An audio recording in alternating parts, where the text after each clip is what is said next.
The story you are about to hear will shock you. It is not just a story, it is a warning. A warning to be careful who you trust with your hard-earned money. Her name was Ada, a young widow. Her husband died when their baby was only 1 year old. Since then, Ada carried the weight of life alone. She sold vegetables in the market. Every day she woke up before sunrise. She carried a heavy basket of tomatoes and pepper on her head. Her feet burned. Her back ached. But she kept moving because of her daughter Chiamaka.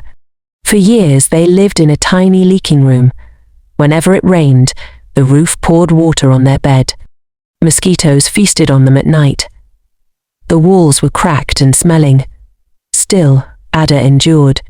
But in her heart she prayed for something better. She began saving money, little by little. Sometimes she hid it under her pillow. Sometimes she tied it inside her wrapper. It took her years of sweat, but finally she had enough to rent a better place. One afternoon she found it. A fine 2-room apartment, painted cream and brown, strong doors, a wide compound.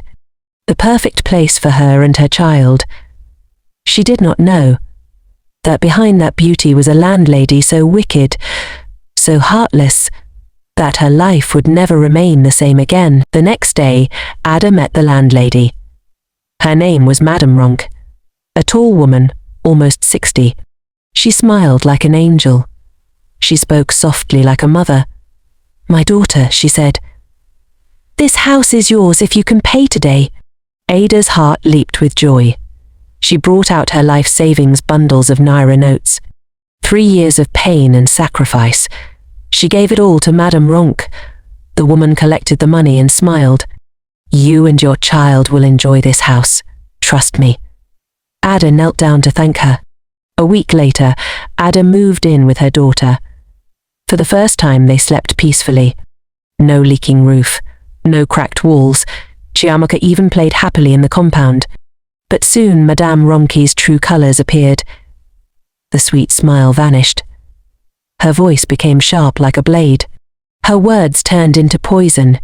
"Young widow like you, who even allowed you to stay in my house," she shouted.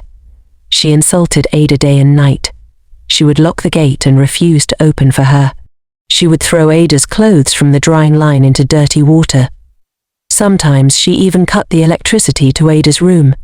Ada endured in silence. She prayed every night, "God, please touch this woman's heart." But instead of changing, Madame Ronk grew worse. One evening, Ada returned from the market, her basket of tomatoes almost breaking her neck. She found her little girl, Chiamaka, sitting outside the compound, crying bitterly. All their belongings had been thrown out. A new padlock was on their door. Ada's tears flowed like rain. She hugged her daughter. "Why is this woman doing this to us?" she whispered. But she didn't know that Madame Ronk had a secret plan. A plan to cheat her completely. That night was cold and heavy. The stars shone faintly above the compound, but to Ada, the sky looked dark. She sat on the bare ground, right by the gate, her arms wrapped tightly around her daughter, Chiamaka. The little girl cried herself to sleep. Ada looked at her daughter's face and felt her heart breaking into pieces. "How long will this suffering last?" she whispered to herself. She could not sleep. Her mind was restless. Her body trembled, not just from the cold but from pain inside. By morning she decided to plead again. She stood in front of Madame Ronki's door. She knocked gently. "Please, Madame, open the door. Let's talk. I beg you in God's name." But the door opened only halfway, and Madame Ronk's face appeared. Her eyes were cold, her lips tight. She hissed and shouted, "Woman, I told you, I don't want to see you here again." Ada dropped to her knees. Tears poured from her eyes. "Please, Madame, I paid you for 1 full year. My child and I have nowhere else to go." But Madame Ronk only laughed.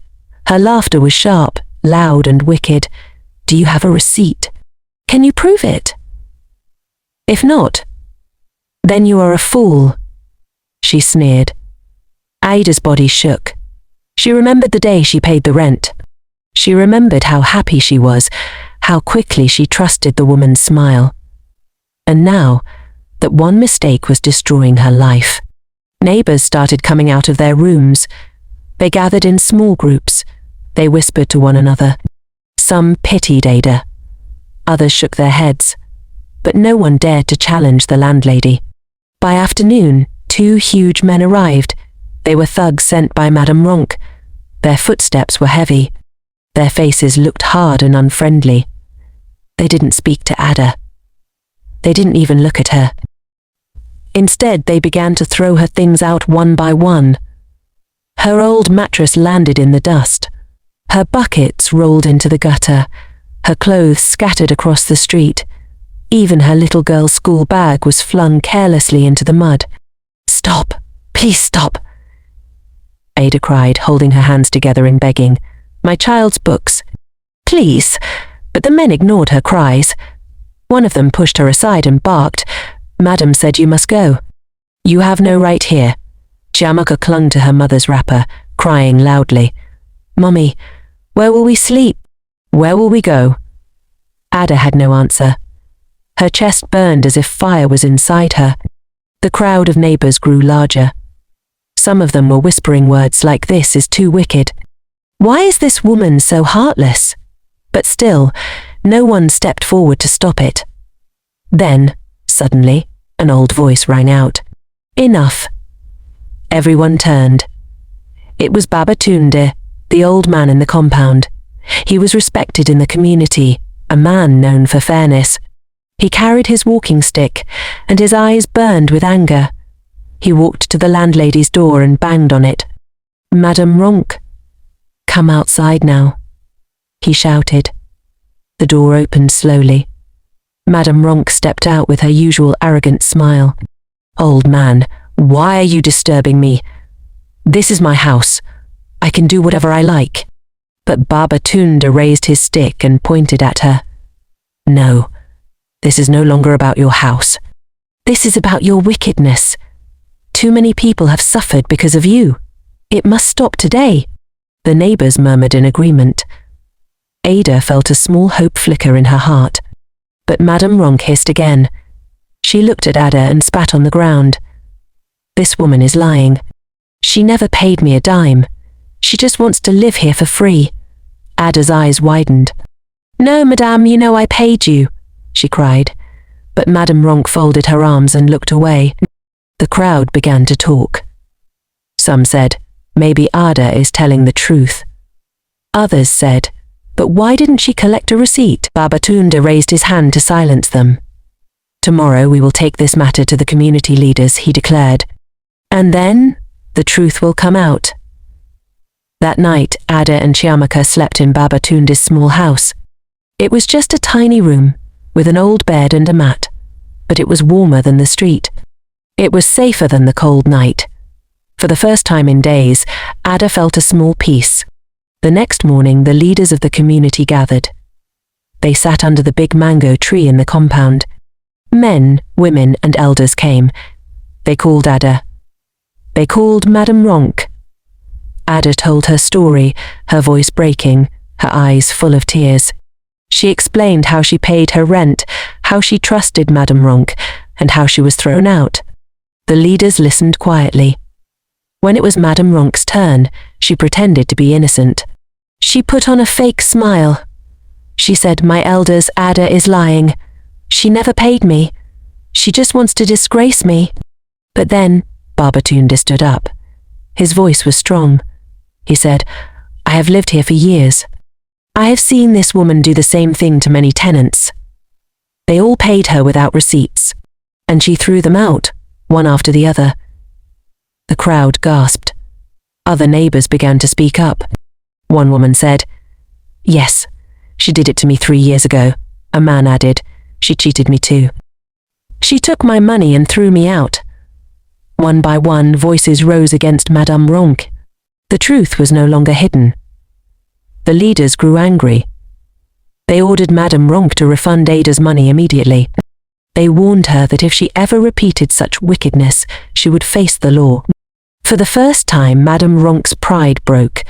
Her hands trembled as she counted the money. She returned it to Ada, her head bowed in shame. Ada collected the money with tears streaming down her face. Not tears of sorrow this time, but tears of relief. She hugged her daughter tightly. "God has answered us, my child," she whispered. The neighbors clapped for Babatunde. They praised his courage and wisdom. Ada knelt to thank him deeply. He only smiled and said, "My daughter, be wiser next time. Always collect a receipt. Trust no one with your money." From that day forward, Ada became stronger. She found another house. But this time she made sure everything was in writing.